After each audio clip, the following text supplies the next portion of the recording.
Joining us now is a great American and a great friend, Benny Johnson, host of The Benny Show. Benny, welcome to the program.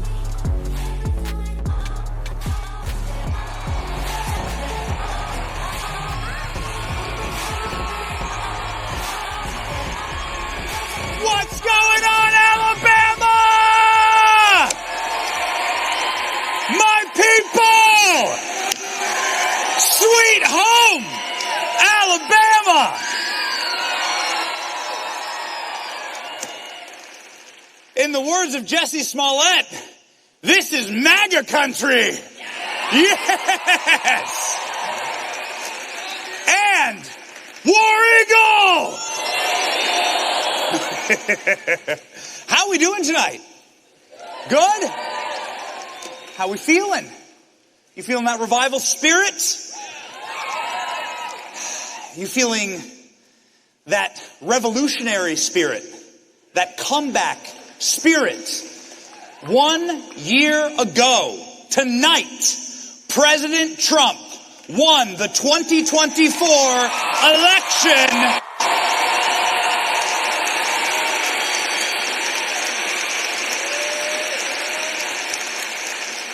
And Eric Trump is backstage talking to someone very special who may be joining us tonight. We'll see, ladies and gentlemen. Who's excited for Eric and Laura Trump tonight in the house?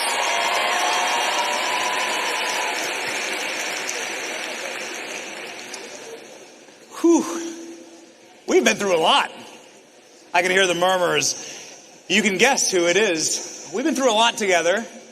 And I thought that to kick off this evening with all of you beautiful people. Gosh, it is beautiful in here. This is an amazing crowd. Why don't we go through a little bit? Why don't we walk down memory lane a bit? What we've all been through together in this, one of the single greatest comeback stories in human history, ladies and gentlemen. The movement of America First. Who's ready to go? Let's go. This photo is a historic photo. Maybe you recognize it. It is from Alabama, the very first MAGA rally in 2015. And a lady wrote, "Thank you, Lord Jesus, for President Trump." In 2015, when no one was even sure what a MAGA rally was, you got some prophets here in Alabama. And also, you got this lady. Whose mama is that? Who is she in the crowd tonight? By the way, this is 2015. Is this baby probably goes to Auburn, right? If you are this baby, raise your hand, please. I saw it right there. Thank you. You can come on up. You get an award. Most based baby in history. It was a tough race in 2016. President Trump was up against it. He was up against the establishment. He was up against some of the most corrupt and entrenched politicians in American history. He was up against the Uniparty. He was up against the deep state.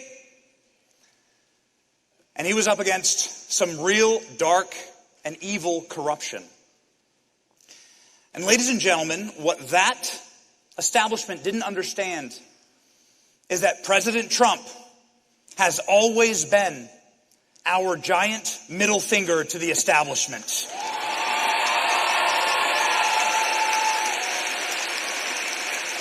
And he showed up when he did this. It's just awfully good that someone with the temperament of Donald Trump is not in charge of the law in our country. Because you'd be in jail. Secretary Clinton.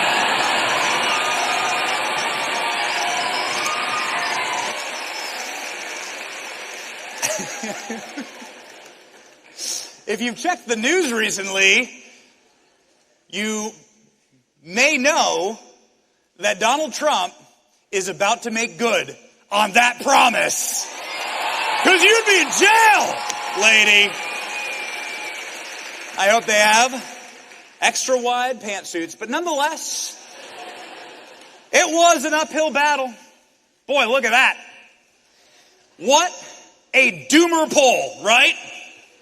9% chance. This was on the eve of the election in 2016. But our Lord Jesus Christ loves a comeback, ladies and gentlemen. And that's what CNN looked like on election night. And this is what Hillary Clinton's victory party looked like on election night. And this is what libs look like during the inauguration of our 45th president, President Donald Trump. Yes! But the angriest lib was Michelle. Michelle. Don't do it. Don't do the chant. Don't do it. It was a beautiful couple of years, wasn't it, Auburn? Wasn't it, Alabama? Look at that Christmas magic. Stop whistling at our First Lady. Man, I heard you. You dog. That's the baby from the first Trump photo, okay? He gets a pass, but your mom's still crazy. It was beautiful. Then something insane happened. What the hell is this? Nobody even knows. We want to forget it, right? This is a dark period in our country. Thankfully, Joe Biden didn't know any of it was happening. That's good. But it was a dark period, right? This was weird. Like, the guy can't even get a mask on. Needs to trim his eyebrows. Too many stories about corn pop. If you know, you know. But creepy ass Joe Biden, wobbling around the White House in his underwear. It was dark, man. Wasn't it? It was weird. It was strange. But did you lose faith as Christians? We got any Christians in the house tonight? We got any believers? Did you lose faith? No! Ladies and gentlemen, that is because in the darkest days, even when they gave, how amazing is this? You put up the mugshot of the president and everyone cheers. That's a backfire. What do we know as Christians? We know that Christ is king.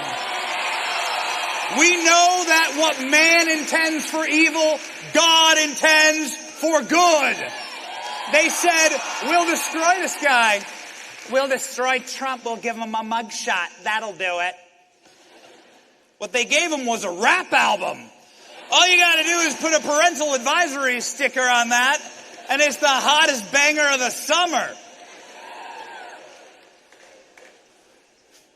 Playing that, if Trump dropped the track, you'd be playing it at the bars in Auburn. I know that as a matter of fact. Tried, ladies and gentlemen, they tried. They tried to destroy our boy. They came at him with everything. Judicial assassinations, political assassinations, literal assassinations. And what do we know?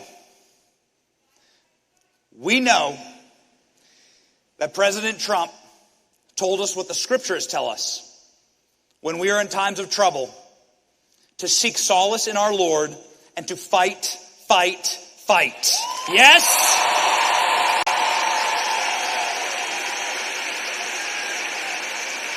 And everything they kept throwing at him, man, it just backfired.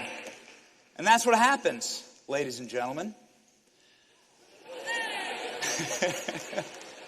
This assassination attempt much like the mugshot that was meant to end President Trump, resulted in Elon Musk jumping for joy on stage with Donald Trump. It resulted in this incredible moment that Charlie Kirk brought about,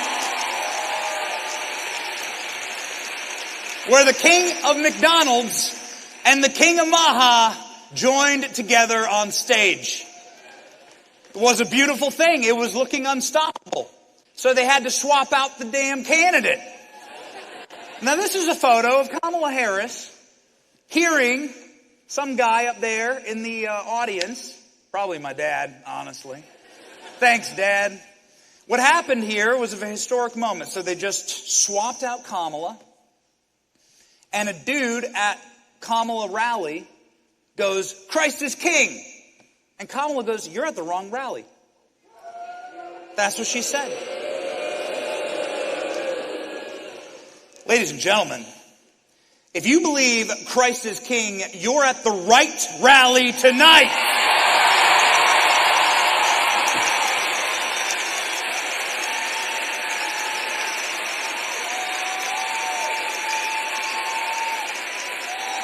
The next day, in case you're wondering if you're part of the movement here to save America, if you're part of a righteous movement that embodies the history and the future of America, the next day, in fact, our great Vice President, J.D. Vance, heard somebody yell, "Christ is king" at his rally. Here's what happened there. To public policy. I don't think we've, that's right, Jesus is king, and I don't think that we've seen...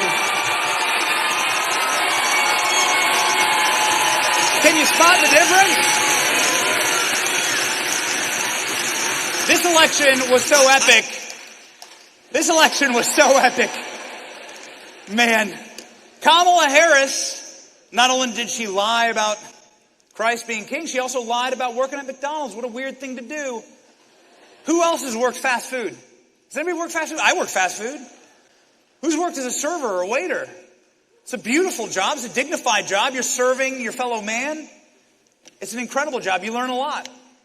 Kamala Harris engaged in working class stolen valor is what she did. In claiming and lying about working at McDonald's. That, again, was intended to hurt or harm President Trump. And what did we end up getting? Sweet, salty fries with that one, Donald Trump, waving out of the window of McDonald's, saying, "How you like me now, Kamala? Eat the salt, live." And by the end of it, they might as well just change it to Donald's. It's iconic. Things were going so poorly, ladies and gentlemen. Joe Biden called MAGA garbage. Do you remember this? And how do we respond to that? Load up the garbage truck, baby. By the end of the campaign, Joe Biden was literally wearing MAGA hats. Do we remember this? And on election night, you have the 47th president of the United States.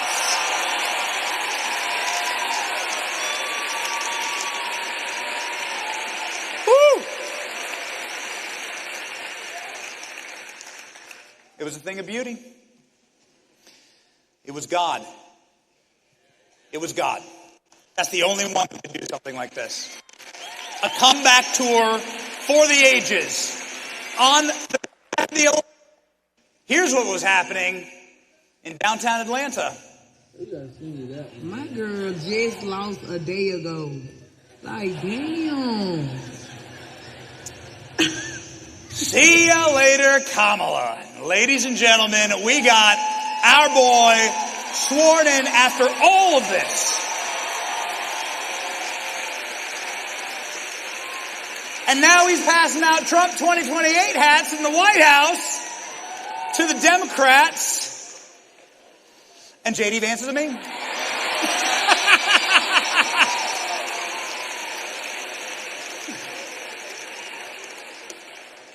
How did it happen? It happened because of God. What man intends for evil, God intends for good. That is the Donald Trump story. Christ loves a comeback. Christ is the comeback king. And God did appoint Donald Trump.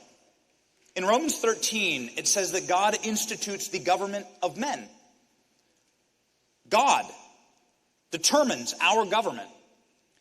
And he gives a righteous people a righteous government. He gives that government a sword to wield. A sword to wield to protect good men and women and for the terror of evil men. And that is what President Trump is doing right now. God bless President Trump and his administration for wielding the sword. You live in a red country, by the way. And I am sick of the hoax. I'm sick of a hoax that you are on the wrong side of history. If you are young, if you are under the age of 30, raise your hand right now. Look at this. Look at this. Can we see this incredible crowd? I want you to know something. You have been lied to. And I'm going to spend the end of our speech here very quickly dispatching and destroying the single most evil lie that has been sold to you by the corporate press, by the Democrat Party, and by corrupt institutions, that you are on the wrong side of American history as young people who believe in America first and America only. Ladies and gentlemen, not only are you on the right side of American history, you are American history. You are the inheritors of American history, and I can prove it. Let's do it quickly. What is America? America, as defined by our founders, is life, liberty, and the pursuit of happiness. And you are the ones who embody all of those things. Let's talk about them in order. Well, this big, beautiful red map. Hold on. Where are we at right now? Right around here? Yeah? Okay. No. Right here. Yeah? Not the blue area, though. Ladies and gentlemen. Sweet home Alabama. Alabama loves life, yes? Because God created life. The first book of Genesis, you don't have to look farther than that. God created life, and we believe that as Christians. That God marked us and stamped us with the sign of the Creator. That we are all made in God's image, so life is precious. 93% of the red parts of this country, Republicans, believe in a creator, believe in God. Are you one of them? Yes.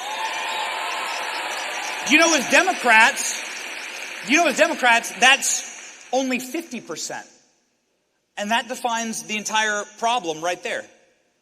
At 50% of their party, that's a coin flip. If you don't believe in God, then you can't believe in America. Because our founding documents, the first line says we are endowed by what? Our Creator. All men are created equal. Well, if you don't believe in a God, then you can't even believe in America. Am I right? Yes. So the Democrat Party has a real problem on their hands with just the first thing, life. You are also the inheritors of life because Republicans are the ones who create families.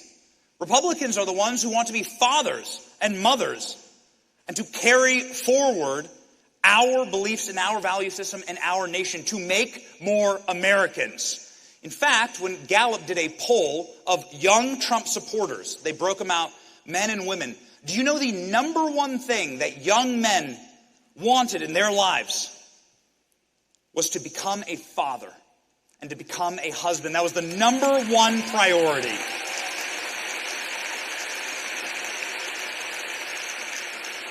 Young men on the left who voted for Kamala, we call them women actually, I don't know what their priorities were. I don't even know.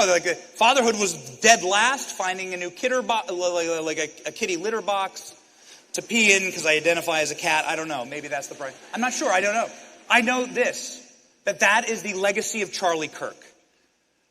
To inspire young men to be good fathers, good husbands, and to have babies, and to continue forward the American dream.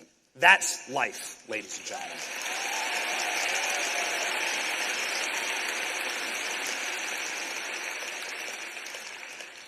Young people are also returning to the church.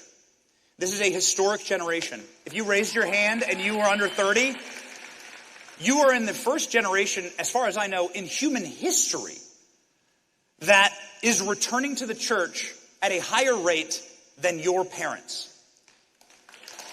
This is incredible. That is finding religion. There is a true revival going on in this nation.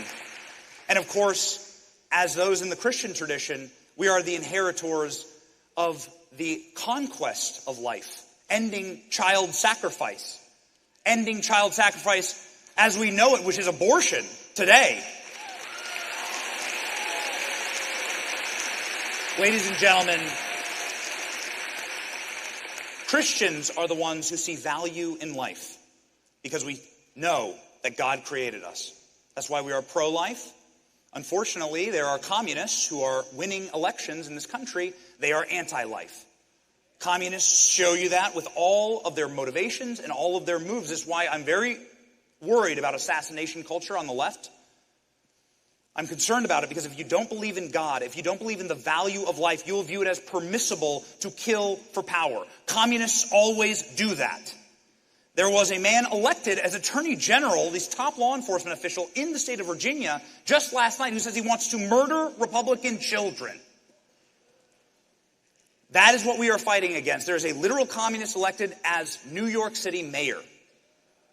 This is in the legacy of Joseph Stalin, in the legacy of Mao Zedong, who slaughtered in the hundreds of millions their own people. We mustn't let communism win in this country, and life is the first step. Liberty. We are the party of liberty. We are the party that freed the slaves. Christian kingdoms like England freed the slaves. The first kingdoms to free slaves were Christian kingdoms. Ladies and gentlemen, we are the inheritors of liberty. We are the ones who believe in liberty. All men are created equal. If you're not a Christian, if you don't believe in God, then you don't believe that, actually. And while the left is obsessed with slaves here in this country from 150 years ago, they refuse to look at the continent of Africa, where there are 7 million people that are still currently enslaved in Muslim countries. They refuse to ever talk about it. So we'll talk about it here tonight, ladies and gentlemen. The inheritors of liberty also means that we have the liberty to go and explore and live exciting and liberated lives, to go out into the great beyond, to tame the West, to maybe even go to space. And that is why, there we go. You got one of Elon's sons in the front row. That is why I am honored tonight to bring on stage for you a special guest. President Trump's newly named selection for NASA Administrator Jared Isaacman is here in the house tonight, and he wants to say hello.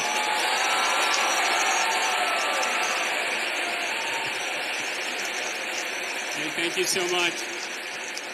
I can't tell you what an honor it is to be President Donald J. Trump's nominee to lead the world's most accomplished, the world's greatest space agency on what I think is the greatest adventure in human history. And I'll tell you, as a space guy, I love being in Alabama. I mean, we are home to the Marshall Space Flight Center, where Auburn graduates helped contribute to all the history the agency has made, and where Auburn graduates are going to contribute to all the history that we are about to make. And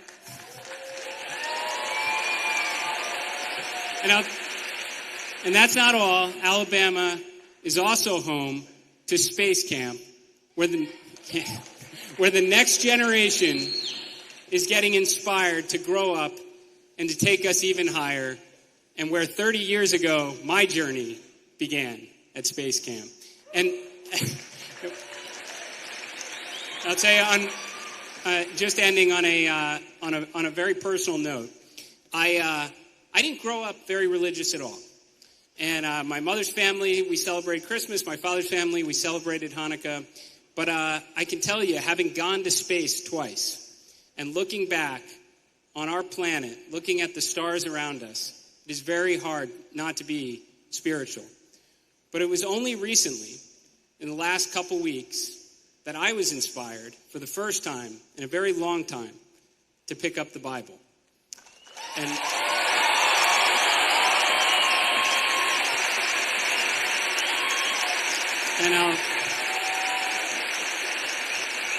I'll tell you why. It's because of Charlie, and it's for Charlie, and there's millions others just like me. Thank you.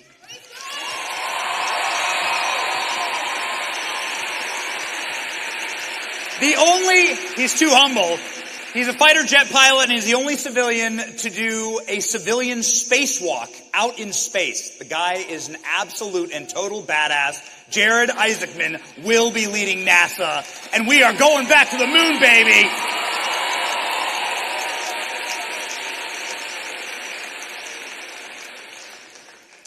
Ladies and gentlemen,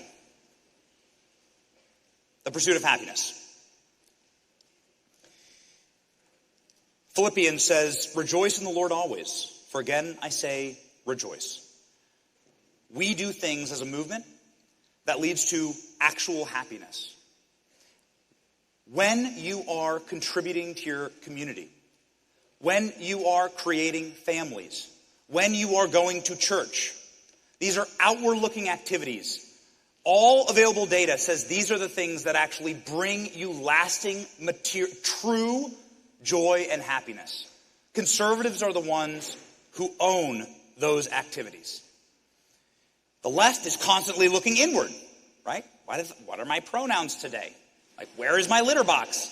Like, these are questions they ask themselves, right? Will my soy latte spill in the litter box? What shall I do? These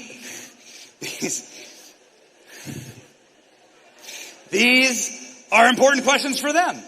That's nihilism. It leads to collapse. It does not lead to lasting joy. They are a miserable movement.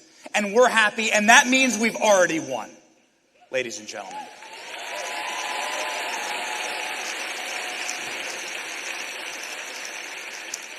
Final thing I'm going to say here is that in the Constitution it says life, liberty, and the pursuit of property in certain other instances. And that's something that we've lost in this country. I'm particularly horrified that the American dream of owning a home is so out of reach for all of the young people here. If you are 35 and younger, home ownership rates are at 30%. That's down by half from a generation ago. And we need to fix that. Who here wants to own a home one day? Yes. Ladies and gentlemen, I'm not one to break news in front of massive stadiums of people, but I want to announce right now a massive interagency and interinstitutional effort in order to encourage and provide resources from a massive federal level and a legislative level to ensure that we reignite the American dream for first-time young homebuyers. It will happen in this administration. We are going to make the American dream affordable again. We are going to make owning a home great again. And we're going to be able to raise our families, our Labradors, in these beautiful houses with white picket fences. And we're going to live like our grandparents, because you know what? They had a lot of nice things figured out. And you can sit on your front porch here in Alabama with your shotgun, happy in your Trump home. Ladies and gentlemen, what's it all for? That's it. This is it. This is what it's all for. This is my family. This is my motivation. This is what keeps me going. I needed to get a restraining order against Charlie Kirk because he texted me every single day after I got married, when are you having kids, when are you having kids, when are you having kids, when are you having kids. Since Charlie Kirk had such a profound effect on my life, since Charlie Kirk helped Christ center my life, I actually can't stop having babies. We're on number 4 in 4 years. And maybe number 5, we'll see. That is the motivator. And this is it in closing. That's it, isn't it? This is what America First is all about. America First for my American children. America First for your American families.